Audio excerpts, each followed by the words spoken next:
Hi, welcome to How to Be a Humane Leader Without Losing Your Job. We're here to chat about humane leadership in a way that's real and relatable, tackling work-life challenges and offering practical advice to navigate tough decisions, whether you're leading a team or navigating your own career. We got you covered. I'm Roberto Torres, a startup engineering leader, and with me is Trace Olerkin, a Fortune 100 IT leader. We'll dive into the real world stuff, share experiences, and offer guidance on leading with compassion while keeping your career on track. Today, we're going to discuss how does a humane leader decide which job offer to accept or reject, and how to coach others on things to consider. Hi, Trace. Good morning. How are you, man?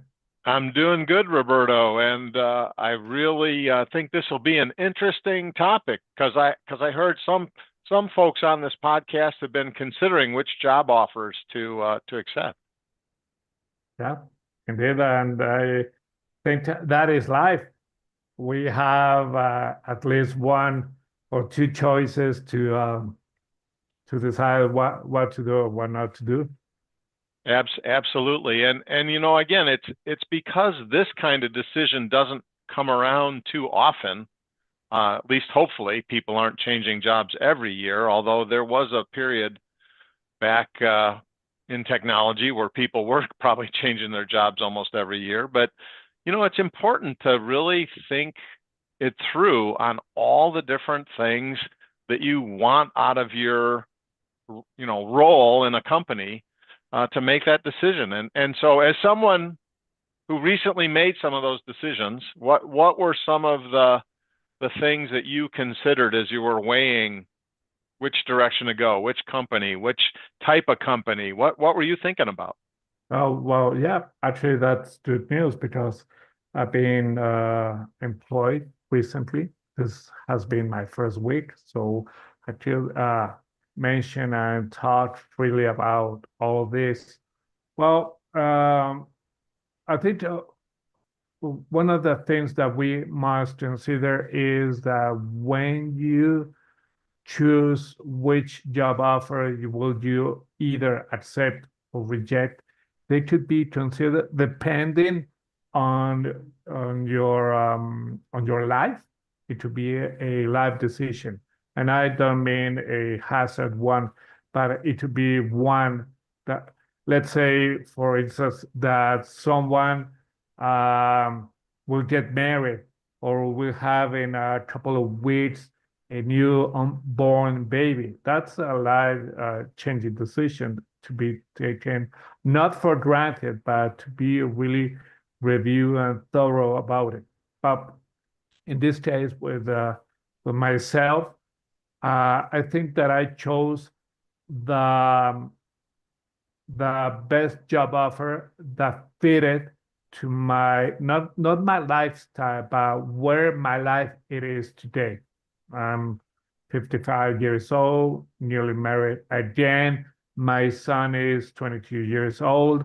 I don't have to provide as much money as I did before. My life has changed. So that reflected on my decision to choose the company that I chose and reject the ones that I had on this trade of job offers. So I think that one of the big decisions over here is to for anybody who's going to decide on a job offer, where is your life? Where you are on your life? What are your constraints? What is the not only the money, because salary is really, really important, but also perks. What is the commute time? Uh, What this job offer, it is aligned to what you are. You know what I mean? Yep, absolutely. I mean, I can recall back in various stages of my career where I interviewed with outside companies. Because, for my career, while I stayed with the same company, there were times when I interviewed outside because I was considering leaving, right? And so some of those kind of basic criteria of How far is the commute? How much is the salary? What's the bonus structure like? Is there a bonus structure, et cetera, were important. But one of the things I liked to do was just observe the workplace. In other words, as they're leading me around to interview someplace, and this was all pre-Zoom, so everything was, physical, go to the place and do interviews. And in most industries, people were working in the office during this time. What kind of a culture do you see in the office place? Is it a whole bunch of cubes with really high walls and you never see anybody talking to anybody else? It's just heads down working? That's not a very social office. Boy, that doesn't sound like fun. Or is it an office where, hey, there's a big break room. Occasionally you see people grabbing a coffee and talking for a few minutes before they go back to their cube or office to go back to work. Maybe you see some flyers that they've got a bowling league or a soccer club or a group that goes to sporting events on the one evening a month or something like that. Wow, is that the kind of thing for that period in your life, like you're mentioning, is important? I think that if you work in an office space, you're in your 20s to 30s, having a company that does some social things together after work can be very beneficial, right? And it helps you bond and it helps you align and have deeper conversations with how the company is doing when you have those conversations outside the office. But when you're 30 to 40 to 50, family time that you've got, it can be a much higher premium. And so maybe it's like, yeah, those things are nice, but what I really want to do is know that I can get out of the office at 5 every day and get home because my kid has baseball, at 6 p.m. and I want to leave by 5 to make sure I'm there for his baseball one day a week or 2 days a week or whatever. So, there can be very objective criteria, the salary, how much is the health insurance, et cetera. And then there's the soft things, what's the culture? Are they very family friendly? You're just starting your family. You've got a new baby, like you mentioned.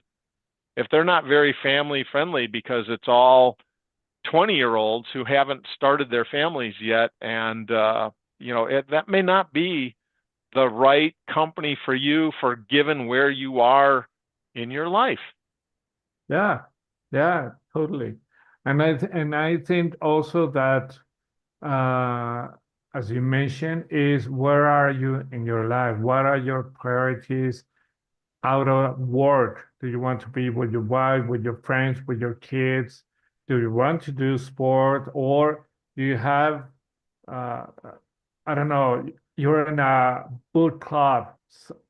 It doesn't matter. The thing is, outside of work, you have a life, and you must prioritize that life as well, because otherwise it will backfire to you. You might say, "Oh, I'm going to receive this job offer. It's a lot of money. I'm going to earn a lot of money." Okay, but what is the price to have that kind of money? Are you going to work 24/7? Do you have to be aware of everything all the time? And you're going to be away from your family, from the things that you love and have passion.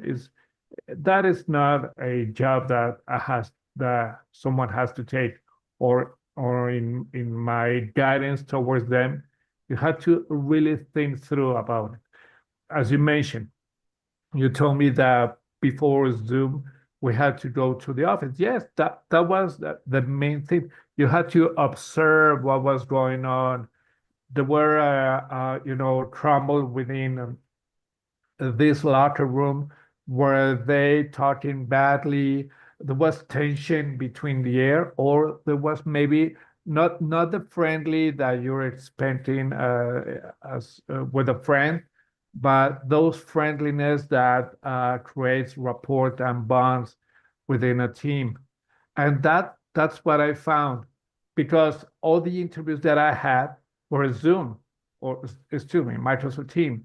They were all, I couldn't see beyond that.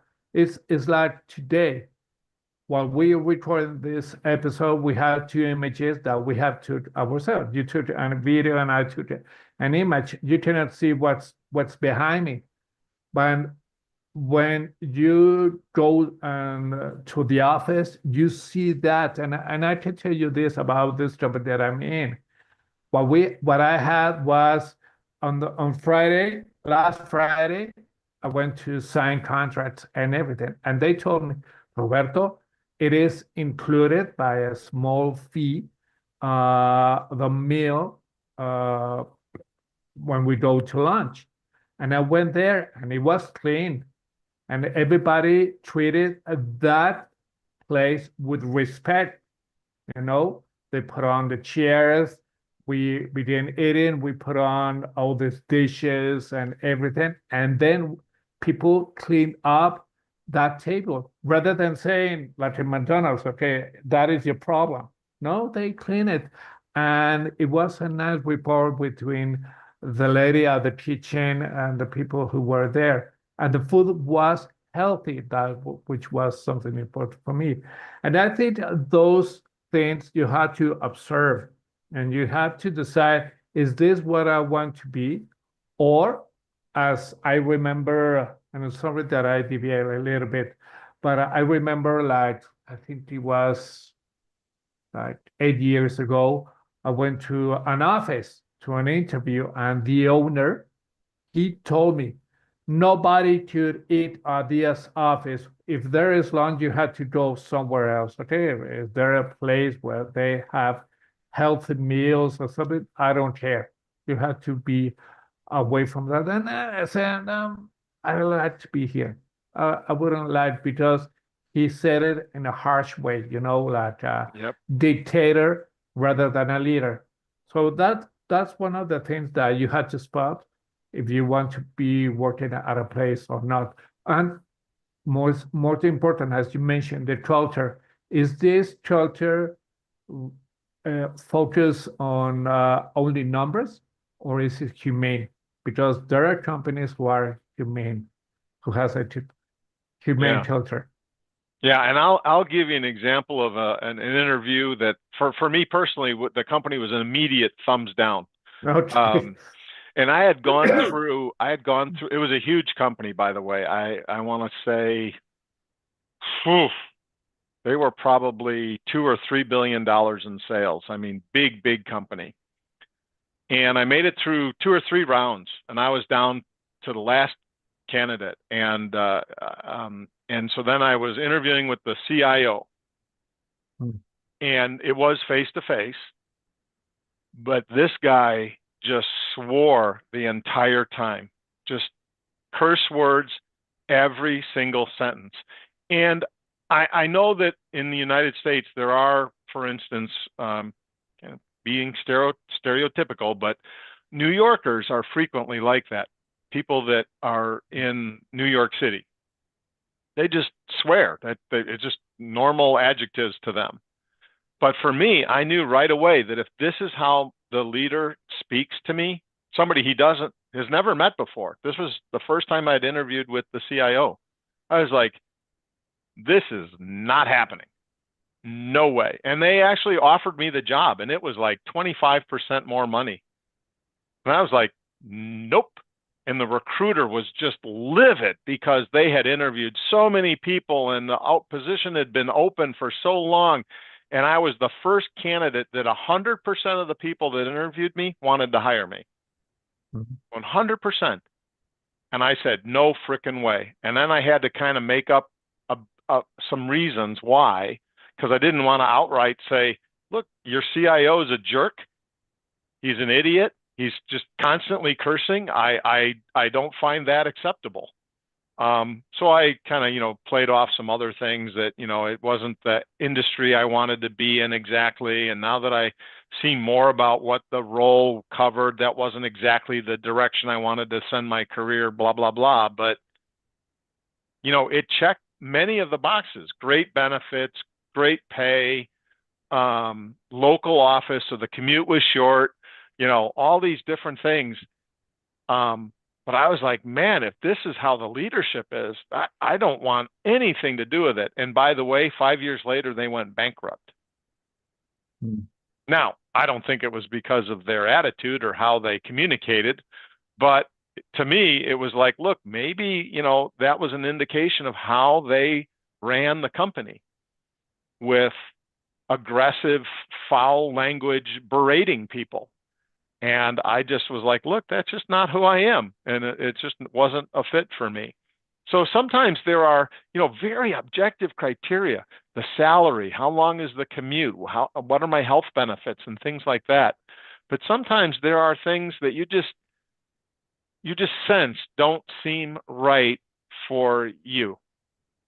And so don't be afraid unless you really need the money, like you need to pay the mortgage and your spouse doesn't work and so you need it for groceries and everything. Okay, I probably would have said yes if I was unemployed and gone to work for the company and just continued to look for something else. But finding that cultural fit, and especially in the days of Zoom and Teams and video meetings, it may be much harder to detect the culture. Is it a good cultural fit? Because usually an executive leader won't tip their hand to the culture the way that this guy did. But the other thing, and even if you don't wish to participate in it, the fact that maybe the company has a lot of social activities or clubs. I always talk about UOP because it's so dear to my heart. We had a softball league, a golf league, a fall golf league, a fall golf outing, a spring golf outing, a bowling league.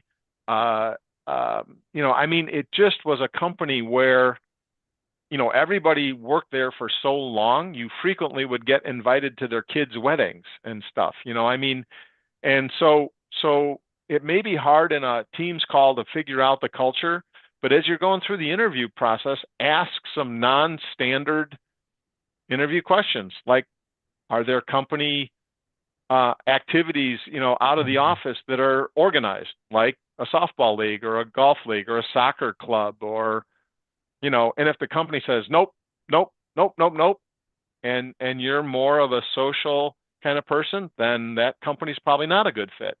But if you're just hey, I want to do my job and leave at 4 o'clock and get home, and there's no social activities in that company, it might be a really good fit, because maybe everybody, it hits 4 o'clock or 5 o'clock, whatever the standard quitting time is, and the entire place clears out. Because I can tell you, when I interviewed at some companies that were in downtown Chicago, that was their culture. And do you know why? I bet you won't be able to guess why. No. The Wow. train schedule. Oh, Because if you missed the last train, you were stuck there for another hour to 2 hours. So everybody in Chicago commutes, or not everybody, but many people commute via train, which has a fixed schedule, versus subways, they run all the time, but they don't go very far. The train schedule was fixed. And so if you were living in Des Plaines and you wanted to take the train, your choice was you get the 4:30 train, the 4:45, the 5:15, or the 5:20. And then after that, it was 7:20. wow. So they had, a lot of the companies downtown had a very strict culture of, you get in at a certain time and you leave at a certain time, because everybody revolved around that train schedule. Nice. I didn't know that, and it makes total sense. And I think that's also one of the things that, as you mentioned, you had to observe, not watch, observe. You had to be really wary of that. Talking about this, I will give you once when I decided to drop out of a process, of a hiring process, and I think it was the second interview. I was assigned to be at that office at certain hour, and suddenly not the CEO, but one of the chief level got into the office barking.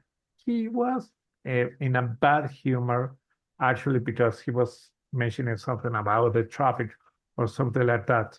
But he was barking to the cleaning lady to the guy of the reception, to everybody. And I thought, that kind of disrespect is something that I don't want to. Want the HR guy, hey, Robert, I'm going to pass you. Okay, this guy went through. Who is it? Oh, he's the HR director or something like that. And I said, and there is a reprimand to this guy because I think that kind of behavior, it isn't what it should be. Wow, don't worry, he has some bad days. Well, that was my decision to say, oh, this is not where I want to be. You know, I want to be somewhere else where respect is something that is aligned uh, in the company values to the one that I have. So I think it's really important to understand which values do you have and which values does this company has. There have to be a match. If there aren't, maybe it's a place where you shouldn't be. And also, one thing that I think it's really important for you to do is, well, you mentioned outside activities. I think that is cool. But what about health emergencies? Let's say that there is someone parent that has a problem. What they do, and you have to drop that question because they might say, "Oh, that depends on the leader. It's his choice or her choice." Oh, that might not be. But if there is a policy regarding health outside, well, you have, and they tell you about it. They will be explicitly clear about it because you don't know what's going to happen. It could be to yourself, to a parent, or someone close to you. What could happen? I remember well a few years ago. It didn't happen to me. It happened to someone that I knew that her mom died. She suddenly died, and her boss told her, "Okay, at the end of the day, you could leave." And a ver, in what mind do you have this thought of mind? This garbage to say that. If someone on my report say my mom, my dad died, got it. Please leave. We will take care of this. Doesn't matter what. But if we got into that position or that situation and doesn't allow our reports to leave, that says a lot about that about ourselves and the total company. So Absolutely. and that's one thing that you could see not only before you accept the job offer, but while in that job offer. Because uh, this might sound disruptive, but if you sign a job offer and in the first few weeks you discover something that doesn't matches your values or your mindset, decide if you stick with that or go with another company. Yeah, I think, too, and the size of the company, how you can discover this information is probably different, right? So almost all companies are doing video interviews and stuff, so it's hard to observe the office culture. But one thing in larger companies, as you mentioned, is a lot of those policies are more formal. So I wouldn't necessarily ask for the employee manual in my first round of interviews, but during my second round of interviews, I would ask, is there an employee policy or an employee handbook, that I could see and read to understand more about the company? And that, typically has vacation policy. Family leave is kind of what you're talking about. That's what we call in America when something happens to your family, parents, et cetera. What's the family leave rules? And so larger companies usually will publish that as a PDF or an actual physical. I'm old enough to remember when it was a physical book. And you can read some of those things, and that will really help you understand how they're gonna treat you. And it's a way to try and discover the policy and how they execute the policy.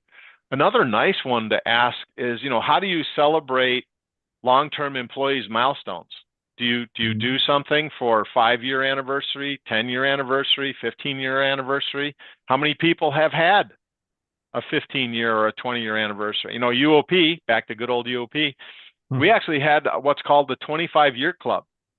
And once you'd been an employee for 25 years, you get a watch and there's a big ceremony. And then every year they have a special dinner for all the 25-year employees and above. And it's a crowded dinner because there are hundreds and hundreds of people that have been there more than 25 years, and so, do they celebrate that kind of thing? And UOP absolutely celebrated longevity and the contributions that you made to the company.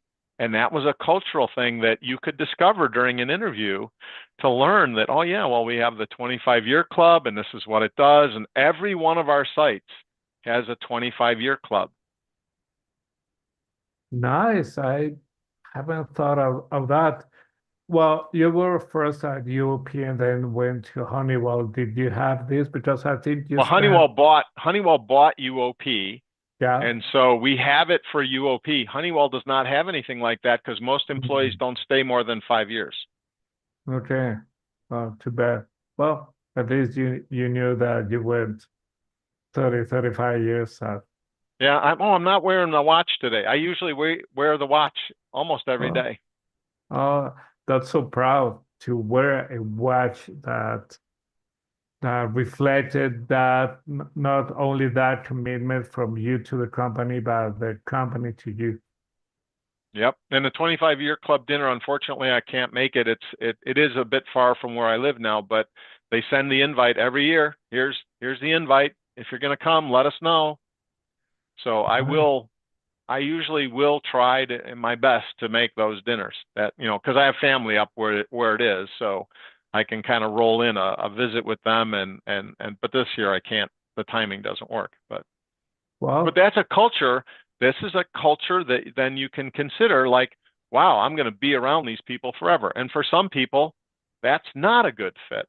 For other people, it is. So again, it's those subtle things that you can find out in what I would consider non-traditional interview questions that you ask of the company, right?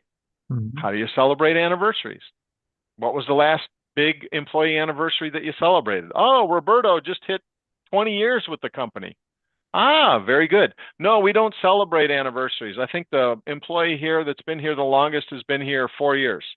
Oh, interesting. Wonder why that is.